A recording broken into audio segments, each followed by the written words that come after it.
Okay, here's an amazing story. A UK startup says it can refreeze the Arctic. And if you ask me, it's a pretty ingenious plan. But you know what? Like I said, Earth is amazing. Hello, welcome back to another episode of Focus. And thanks for tuning in.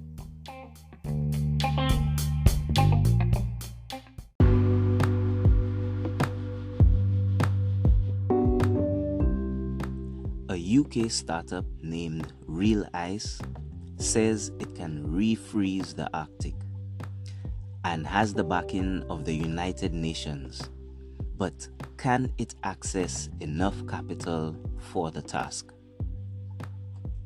Melting ice in the Arctic is one of the most visible and worrying signs of our rapidly changing climate. Over the past 30 years, the oldest and thickest parts of the ice in the region have shrunk by 95%. The ramifications are widespread. Ice is crucial for reflecting heat back into the atmosphere, so if it melts, temperatures rise. Apologies. Melting ice also contributes to rising sea levels. Preventing emissions like CO2 from entering the atmosphere helps to slow the melting, but some companies are taking a more direct approach. Welsh startup Real Ice, which took part in a United Nations for Tomorrow accelerator, is working on technology that it says could refreeze parts of the Arctic ice and boost its thickness. This is ecosystem preservation, says Andrea Cessalini, CEO of Real Ice. We're trying to maintain, at the very least, the ice that we still have, which is roughly 4 million kilometers squared at the end of the summer last year. And if we can, we would love to restore what it was in the 1980s, which was over 7 million kilometers squared. The company is working under time pressure. He adds, the latest research shows that within the next 10 to 20 years, we're going to see the first blue ocean event, where there is no sea ice in the Arctic at the end of the summer period, for the first time in 2 million years. So how do you manually refreeze the ice? Real Ice's technology is based on early research from Arizona State University and the University of Washington. The company started as a volunteer project at Bangor University in North Wales, where graduates got the idea to make the earlier science a reality, before morphing it into a startup 2 years ago. Its tech works by sending out underwater drones which bore holes in the ice from underneath. The drones will be powered by green hydrogen, Cessalini says, and dispatched from floating platforms. Through the hole made by the drones, water is pulled under the ice and sprayed on top of it. Spraying water on top of the ice removes the layer of snow that settles on it during winter and acts as an insulating layer, preventing the ice from expanding. With the snow on it, the ice will struggle to grow much thicker through the winter season, explains Cessalini. Removing the snow and adding water to the surface means a new layer of ice forms, and the overall temperature of the ice block is lowered, allowing its thickness to increase. Real Ice will spend the next 3 years working on testing and building prototypes. It's currently working in conjunction with the University of Cambridge's Centre for Climate Repair. After that, it will start its first scaled-up exercise, which will cover 100 kilometers squared of ice in Canada. How do you finance it? So far, Real Ice is bootstrapped. Cessalini says he hopes that money will open for Arctic preservation in the same way it has done for protecting other ecosystems. There's the Amazon Fund, for example, a 1.3 billion pot of money funded by countries around the world to protect the Amazon rainforest. The other funding mechanisms Real Ice is looking at is cooling credits. They are similar to carbon credits, which are equivalent to a certain amount of carbon emissions avoided or removed from the atmosphere, but instead of measuring emissions, they measure the cooling potential of a particular intervention. The cooling credit model is yet to be solidified. The mechanism drew controversy last year when US startup Make Sunsets released reflective sulfur particles into the atmosphere, aiming to reflect sunlight back into space and hoping to sell credits off the back of it. Critics said the move had crossed a controversial barrier in the field of geoengineering, without consideration for the wider ramifications. Geoengineering means intervening in the Earth's systems to counteract climate change. Cicilline is keen to distance Real Ice's process from geoengineering. We are in the geomimicking field. We're not spreading chemicals. Apologies. We're not creating anything nature hasn't seen before, he says. Working with indigenous communities. The Arctic's ice is critical not just for its impact on climate change, but also for the communities living in the region. Roughly 4 million people live in the Arctic and rely on it for its fishing, hunting, and transportation. A large part of the success of what we do will be determined by how well we engage local people living in the Arctic, says Sian Sherwin, founder and co-CEO of Real Ice. The company runs presentations in schools and other parts of the community in the region. Traditional knowledge should be at the center of our decision-making process. Without it, we couldn't do what we set out to do, Sherwin says, adding that local knowledge about the geography and character of the land and ice is crucial to the company's work. They are the experts. Sherwin says Real Ice envisages local communities running re-icing projects themselves and receiving the income from any credits generated. It could, he says, offer a form of employment and income away from the more extractive industries at work in the Arctic, such as mining and oil exploration. For now, Real Ice's work continues. The team has just headed out on another Arctic mission to test the technology. So here's to new innovations, new ambitions, new inventions, and new ways to save the world. Once again, thanks for tuning in to another episode of Focus. I hope you're having a great day. And once again, if not, there's still plenty of time to make it so. Take care once again.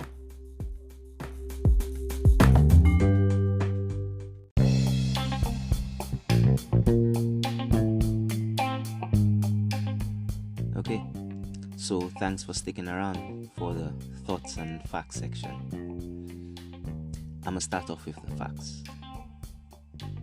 The National Snow and Ice Data Center, or from the National Snow and Ice Data Center, Arctic Sea Ice News and Analysis. Average Arctic sea ice extent for December 2023 was 12 million square kilometers, 4.63 million square miles. Ninth lowest in the 45-year satellite record. And like the article mentioned, we've seen a decline for the past 30 years. Where is the Arctic ice sheet? The ice sheets once covered much of the northern hemisphere during a series of Pliocene ice ages. Now, Earth has just two ice sheets. One covers most of Greenland, the largest island in the world, and the other spans across the Antarctic continent. How thick are the ice sheets in the Arctic? While thickness varies significantly within both regions, Antarctic or Antarctica, the Antarctic Sea ice is typically 1 to 2 meters or 3 to 6 feet thick, while Arctic sea ice is typically 2 to 3 meters or 6 to 9 feet thick. In some Arctic regions, ice thickens up to 5 meters or 15 feet. So what's happening to the ice sheets in the Arctic? Summer Arctic sea ice extent is shrinking by 12.2% per decade due to warmer temperatures. Arctic sea ice reaches its minimum extent, the area in which satellite sensors show individual pixels to be at least 15% covered in the ice each September. So, what does this mean for us? If successful, what could this startup successfully pull off? I didn't go into it in the main article, in order not to take up too much of your time. Like I always say, our history is pretty vast and we're making it pretty fast. So, but there is a small depiction of what the device looks like. And for lack of a better way to describe it, it looks like a torpedo. It does. And it's fired from what looks like a platform, as it said. And it has a crane, satellite to relay information. And just to be a little more specific, it shows what looks like probably ballast weight to counter it off in the sea. And like it said, it's hydrogen powered, and what it shows is that each one would be fired and would rise vertically into the ice.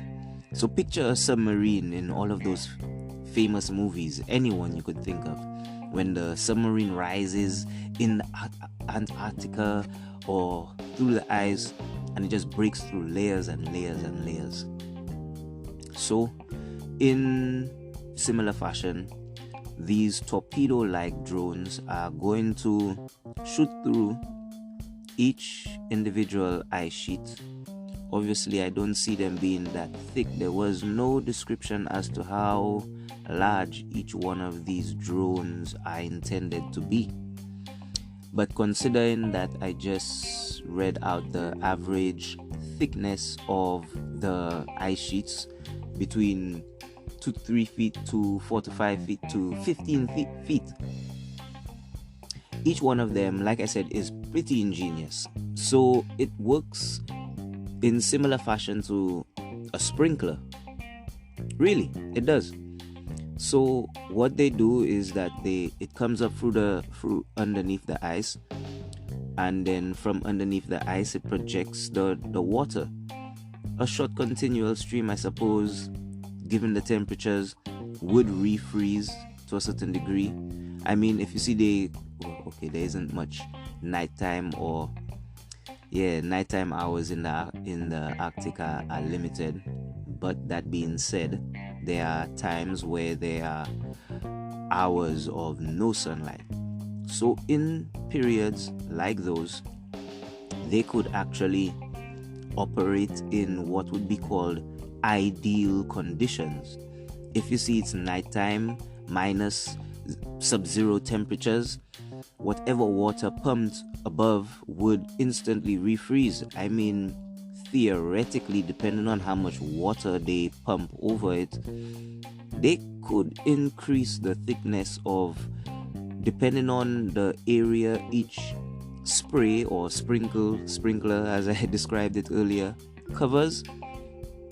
They could increase each ice sheet by a matter of feet, probably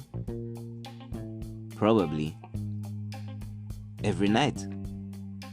So in a matter of hours, depending on the temperature. I mean, the Arctic is pretty cold, and like it mentioned, the ice sheets or the snow is what has been largely responsible for reflecting the rays of the sun, both heat and radiation, back into space, therefore protecting us. Yes, little old us. It seems like we neglect ourselves when we carry about on our daily lives, not realizing the effect everything we do has on the one old tiny ball of green and blue that we have, which isn't much, and we haven't found any more that we can get to in any noticeable period of time. And when I say noticeable, I mean in our lifetimes. But still, I think real ice is actually onto something. And honestly, I'm going to be very honest with you. I have had this idea in my mind circulating for a very, very long time. I mean, their method is, as far as I'm concerned, I'll be quite honest. Compared to what I had in mind, it's quite ingenious, quite effective, and it is, like I said, it's effective, meaning in its time frame. The amount of time it would take for it to effectively refreeze the ice or create even any of these noticeable patches is actually quite minimal. And I mean, they could get to these whatever targets I think they choose to hit for themselves, they could easily reach.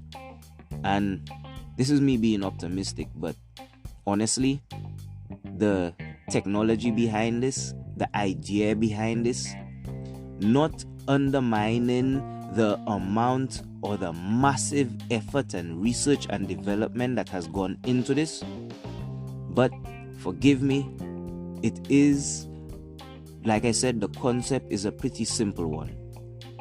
You spray the water from underneath the ice back onto the top.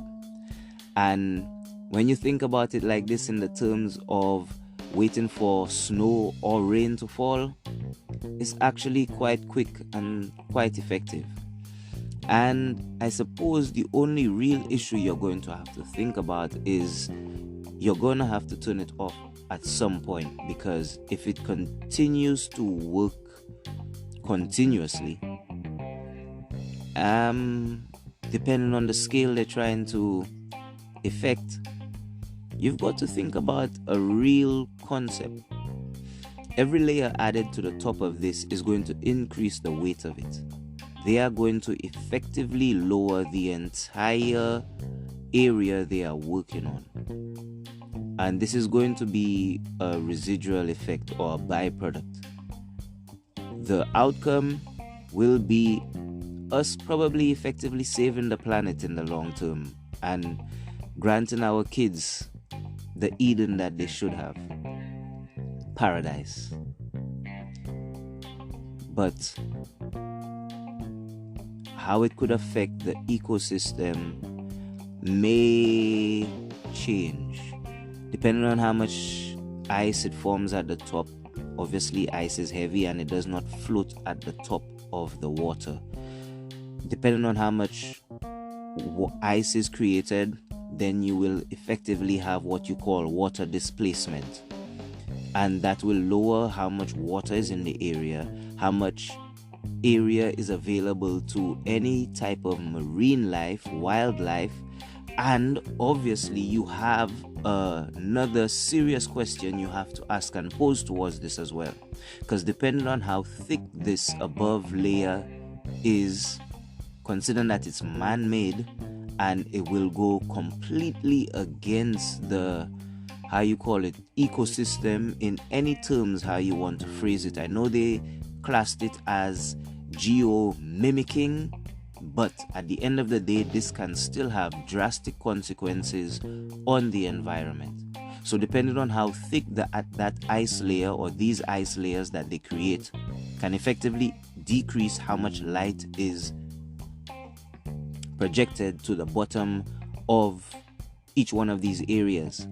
So, as with all other seas and oceans, rivers and lakes all over the planet, we are seeing increased numbers or increased what they call algae blooms, fungus, The word, the actual word escapes me at the moment. But if you know what I'm trying to say, you know what I'm talking about. The fact is, them doing this algae, that's the one. The fact that they will effectively reduce how much light is emitted or the ice allows to the bottom of the sea in that area can increase algae formation and algae blooms, which, as we know, stifles not only wildlife production and wildlife reproduction and wildlife food habitation, it also stifles the amount of air in the water, the amount of oxygen. Now, I know for many people this might sound like, no big thing because it's only going to be in that one little area, but the scale at which they are hoping to effect, think about it like this. Just how, like they were talking about at the Amazon and all of these ecological projects that we can work towards to try and save the planet, doing this can be life-saving or detrimental. Very, very detrimental. Sorry about that. I just looked at the time and realized, as always, might have seemed to have been rambling. But the ramifications of this simple technology, once again, not undermining or understating the massive effort that has gone into developing this, I think this can have the potential to save the planet if managed and used effectively. Not efficiently, not with, yes, we did it, we can do it, and just jump and do it all over the place. Let's not make the same mistake as plastic. Plastic was this new revolutionary thing that could preserve food, keep us safe, new lightweight materials. But right now we are paying a severe cost to it all. This can be life-saving, life-changing, or completely life-rearranging. Like I said, as always, our history is pretty vast and we're making it pretty fast. And I always promise to keep it brief, but as always, that can be subjective. Thank you once again for tuning in to another episode of Focus. I hope you're having a great day. Thank you very much for giving me a moment of your time. And you know what? Just for posterity, for the fact it's still January, Happy New Year. And I wish you all the best coming. Take care.